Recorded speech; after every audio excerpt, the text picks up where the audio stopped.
Hi, this is Ram Gopal Verma and congratulations to iDream for reaching 1 million subscribers. జీవితంలో కానీ ప్రొఫెషనల్గా కానీ personal లైఫ్లో ప్రొఫెషనల్ లైఫ్లో బాధాకరమైన సంఘటన అండ్ హ్యాపీయెస్ట్ మూమెంట్.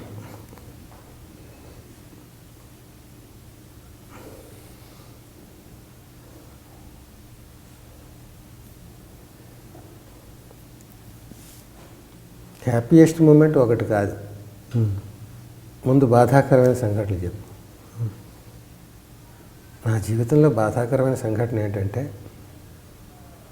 ఏం లేదు. అదే నాకు అప్పిచ్చింది. అప్పిస్తాను అని కాళ్ళ వేళ్ళ పడుతుంది ఫోన్లు చేసి. వెళ్ళకపోతే ఎంత బాధపడుతుందో తెలుసా? అంత బాధపడుతుంది. పులప్పారావు డైలాగ్ అలాగా ఎంత బాధపడుతుందో తెలిసే రాసేసాను. ఎలా ఫినిష్ చేయాలి దాన్ని తెలియట్లేదు. అంత బాధపడుతుందని అతను ఇష్టం లేదు. అలాగా మామూలు కష్టాలే, శత కష్టాలు పేత కష్టాలు తప్ప సృష్టికి భిన్నంగా నాకు కష్టాలు బాధలు కన్నీళ్ళు లేవు. ఒకవేళ ఉన్నా కూడా తట్టుకునే శక్తి భగవంతుడు నాకు ఇస్తాడు అనుకుంటున్నాను. అంటే ఒక సంఘటన ఉంటుందిగా, ఏదో ఒక ఇన్సిడెంట్, భవిష్యత్తు ఎలా ఉంటుంది అనే దాంట్లో ఇవాళ వరకు హ్యాపీ. ఇవాళ బాగున్నప్పుడు రేపటి గురించి ఎందుకు నీకు?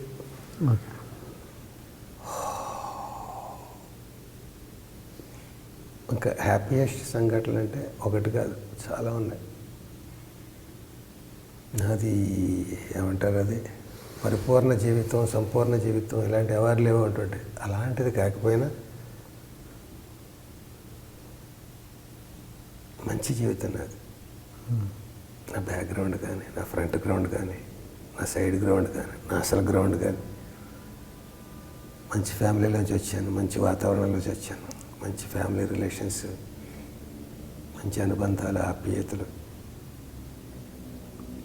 ఏదన్నా రీజనబుల్. ఒకవేళ ఒక అన్నాకి నాకు పడలేదు అనుకో, అది ఉండాలి. ఆ మాత్రం ఇది ఉండాలి. అదే కొంపలు మునిగిపోయేది కాదు. ఇంకొకరిని ఎక్కువ ప్రేమిస్తున్నాను అనుకో, తమ్ముడు అన్నాను, అది కూడా ఉండాలి. జీవితంలో అవన్నీ రాగద్వేషాలు ఉండాలి. ఒక మాట అనుకోవాలి, ఒక మాట అనాలి, బాధపడాలి, సంతోషపడాలి. ప్రతి మనిషి జీవితంలో, పెద్దవాళ్ళ జీవితంలో, చిన్నవాళ్ళ జీవితంలో కూడా రోజు ఒకేలా వచ్చి 5ంటికి లేచి బ్రష్ చేసుకుని కాఫీ కప్పు పట్టుకుని పేపర్ చదివి, అది అయిపోయాక భక్తి టీవీ చూసి, అది అయిపోయాక స్నానం చేసి, అది అయిపోయాక ఇంకోటి చేసి సరిగ్గా 7:30 అయింది, బయలుదేరి ఎక్కడికో వెళ్ళి ఆఫీస్కో ఎక్కడికో వెళ్ళి చేసి తలంచుకుని పనిచేసి 5 అయిపోయాక ఫైల్ మూసేసి మళ్ళీ బస్సు పెట్టుకుని 6 ఇంటికి వచ్చేటప్పుడు కూరగాయలు పట్టుకొచ్చి పెళ్ళం చేత చూసావా పావలా బేరం వాడి తక్కువ తెచ్చాయని అనిపించుకుని భోజనం చేసేసి తొందరగా 6కో 6:30కో 7కో 8:30కో పడుకుని హ్యాపీ గోయింగ్ లైఫే. ఏముంది అందులో? దీనికోసం నువ్వు కొత్తగా ఎందుకు పుట్టాలి? బోళ్ళు జీవరాశులు బతుకుతూ పుడుతూ పోతున్నప్పుడు హ్యాపీ గోయింగ్. అందులో అనారోగ్యం లేదు, కోరికలు లేవు, ఏం లేదు, నిర్వికారం. కానీ మరి అలా ఉండడు. అలా ఉంటే బాగుంటుంది అనుకుందాం. అలా ఉండడు కూడా మనిషి, బాగున్నా కూడా. అప్పటిదానికి రోజు ఎన్నిసార్లు చేస్తావు? సూర్యుడు కూడా రోజు ఉదయిస్తాడు, రోజు అస్తమిస్తాడు అని మనం అనుకుంటాం. రోజు ఒకేలా ఉదయిస్తున్నాడు, రోజు ఒకేలా అస్తమిస్తున్నాడు. మనం చూసే దృష్టి మారితే సూర్యోదయం మారిపోతుంది, సూర్యాస్తమయం మారిపోతుంది. ఒకరోజు సూర్యుడు ఉదయంలో వెనకాల వచ్చే మేఘాల కలర్స్ వేరుగా ఉంటాయి. ఒకరోజు 2 పక్షులు అలా మనం చూసిన టైంకి అలా ఎగురుతూ ఉంటాయి. ఒక 2, 20 ఎన్నో అట్లా. ఆ దృశ్యం నువ్వు ₹1,00,00,000 కావాలన్నా నీకు పెయింట్ వేయలేవు. నువ్వు వేసిన ఈ దృశ్యం కళ్ళ ముందు సజీవంగా ఉంది, జీవంతో. నిన్న సూర్యోదయం, నిన్న పక్షులు లేవు, ఈవేళ పక్షులు ఉన్నాయి. సూర్యుడు సగమే కనిపిస్తున్నాడు, అప్పుడు పక్షులు వచ్చాయి. గమనిస్తే రోజు కొత్తదనమే. చెట్టు పాతదే, పువ్వులు రోజు కొత్తవే. అవే పువ్వులు రోజు అవే మొగ్గలతోటి పువ్వులు అవుతున్నాయి. కానీ ఏ పువ్వు కొత్తదనం, ఆ పువ్వు కొత్తదనం. మనిషి కొత్తగా పుడుతున్నాడు, కొత్తగా పోతున్నాడు. కానీ ప్రతి మనిషికి ఇన్ని క్యారెక్టర్లు ఎందుకు అసలు? మనకి ఒకటి చాలు కదా సృష్టికి. ఇన్ని ఎందుకు పెట్టాడు దేవుడు? ఎవరి లైఫ్ వాళ్ళది.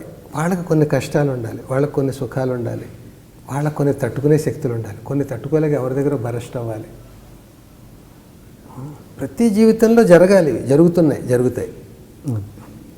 ఇవి లేకపోతే అసలు ఈ జీవితంలో ఏమిటి మనం నేర్చుకోవాలి కదా. ఒక పరిశోధన అంటే సైంటిస్ట్ కాదు, అమెరికా వెళ్ళి కంప్యూటర్ పెట్టుకుని ఏదో నేర్చుకోవడం కాదు పరిశోధన అంటే. ప్రతిదీ పరిశోధనే. అదే ఓ రోజు చేమలను గమనిస్తాం, అది పరిశోధనే. అలా మనం ఉండలేకపోతున్నామే అనుకుంటాం. ఏదో మనకి మనం పరిశోధన, ప్రపంచానికి చేయక్కలేదు ప్రతి పరిశోధన. హాస్పిటల్కి వెళ్తాం, ఎవరినో చూసి అయ్యో వాడు ఎలా అయిపోయాడా, మనం జాగ్రత్త పడాలనుకుంటాం. అది కొత్తగా కనుక్కొని మన జీవితంలో మనకి నేర్చుకుని దీనివల్ల మనం ఇంకో 10 ఏళ్ళు ఆరోగ్యంగా బతికితే ఆ 10వ ఏట ఎవడికో ఏదో చేస్తాం, మన వల్ల ఏదో జరుగుతుంది. అది దానికోసం మనం ఈ లైఫ్ మనం ఉన్నాం. ప్రతి దానివల్ల ఏదో ఒకటి ఉంటుంది. ప్రతి రోజు వల్ల, ప్రతి జీవి వల్ల ఏదో ఒకటి ఉంటుంది. ఒకటి జీవితాంతం ఏమి ఒక కథలో ఎక్కడో ఏమీ చేయలేదు, అలాగే బతికడు పాలేరు గాను ఎదుగుగాను.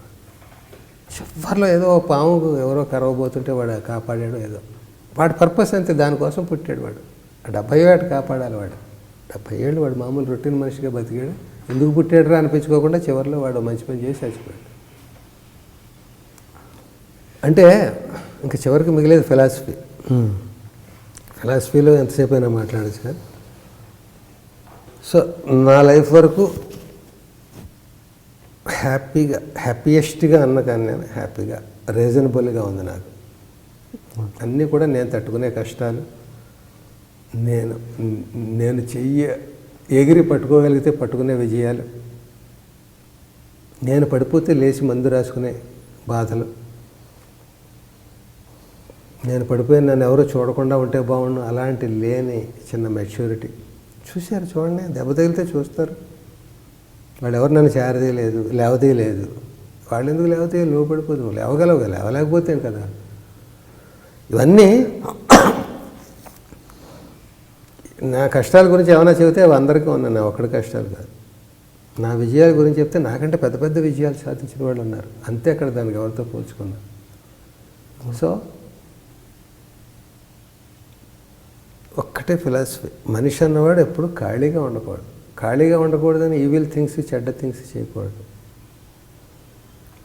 యూత్ఫుల్గా ఉన్నప్పుడే చేయకూడదు. ఒక నాలాంటి వయసు వచ్చిన తర్వాత మంచి చేసేయాలని ఏదో మనం నడుము కట్టేసుకుని స్వాతంత్ర సమరయోధుల్లో ఏదో ఇది చేసేయక్కర్లేదు. అది చిన్నవి మన చేతిలో ఉన్నది. జన్మెత్తాం, కొన్నైనా చేద్దాం. నిన్న చేసే అవకాశం లేదు, మొన్న అవకాశం ఉన్నా కూడా టైం లేదు. ఇలా అంటే ఇప్పుడు కొంత ఉంది ఇందులో. అందుకనే నేను షార్ట్ ఫిల్మ్స్ ఎంచుకున్నది అది. చిన్నవి అయిపోతాయి. నేను 100 చేద్దామని మొదలెట్టాను అనుకో, 20 చేశాను. ఏంటి నష్టం? ఎవరికి జవాబుదారీ నేను? పోనీ 100 చేశాను, 100తో ఆగడానికి 200 చేయొచ్చు కదా. నాకు అందుబాటులో ఉన్న పెద్ద సినిమా అయితే ఏడాది తినేస్తుంది అది నన్ను. అది విజయం అపజయమో నాకు తెలియదు. నేను ఎంత అపఖ్యాతి పాలైపోతానో. పోనీ సక్సెస్ అయితే ఇంకా పెద్ద టార్గెట్స్ ఫేస్ చేయాలి. అది నీ వయసు వాడు చేయాలి తప్ప నా వయసు వాడు అలాంటి రిస్కులు చేయకూడదు. కానీ నేను కూడా ఒక మంచి జీవితాన్ని, రిమైనింగ్ జీవితాన్ని గడపాలి. అందుకని ఇవన్నీ చేస్తే ఇలా ఉంటే చాలు. ఉన్నది చాలు, ఉంటున్నది చాలు, ఉండబోయేది చాలు. అది నా మొహం చూస్తే ఇందులో అబద్ధాల పర్సంటేజ్ ఎంత, నిజాల పర్సంటేజ్ ఎంత. సగం అబద్ధాలు ఉన్నా సగమైన నిజాలు ఉంటాయి. లేకపోతే నేను ఏదో మాట్లాడలేక ఆయాసపడుతాను, లేకపోతే ఇంకోటో కొన్ని పిచ్చి నవ్వో ఏదో అట్లాగా చేస్తాను. అన్నిటికీ నువ్వు అడిగిన ప్రతిదానికి ఆన్సర్ ఇస్తున్నానంటే నా దగ్గర జవాబులు ఉన్నాయి. ఆ జవాబులు నేను నమ్మిన జవాబులు. నేను నమ్మిన దానికి కరెక్ట్ కావచ్చు, రాంగ్ కావచ్చు. ఇందులో జనానికి నచ్చినవి మెచ్చుకుంటారు, నచ్చని నచ్చదొబ్బేడరు అనుకుంటారు. అవి వీలైతే నువ్వు ఎడిట్ చేసే బాబు, దండం పెడతాను. బాగులేని నువ్వే చేసేస్తే మంచి ఇంటర్వ్యూ చూసామనే ఫీల్ ఉంటుంది.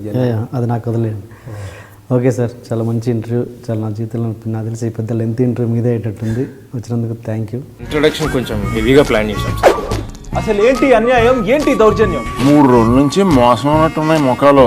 ఎవర్రా మీరు? జూనియర్ ఆర్టిస్ట్ ఉన్నది కూడా లేదు కదా, ఎక్కడ పట్టాడు రా బాబు వీడిని? I love you. పోతారా రే, నాశనం అయిపోతారు. జిమ్మి అన్నారేమి? ఇదే సార్ జిమ్మి. అవులే ఆన్లైన్ అవుతున్నా నీకు.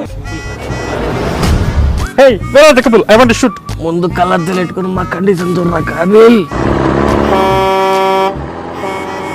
So please do subscribe to Loloke, please. I Dream 1 million subscribers ki reach అయ్యిందండి. Congrats to iDream Media on reaching 1 million subscribers. iDream Media వాళ్ళు 1 million subscribers reach చేసినందుకు all the best and congratulations to you. Congrats I dream. Keep up the good work and continue to entertain us.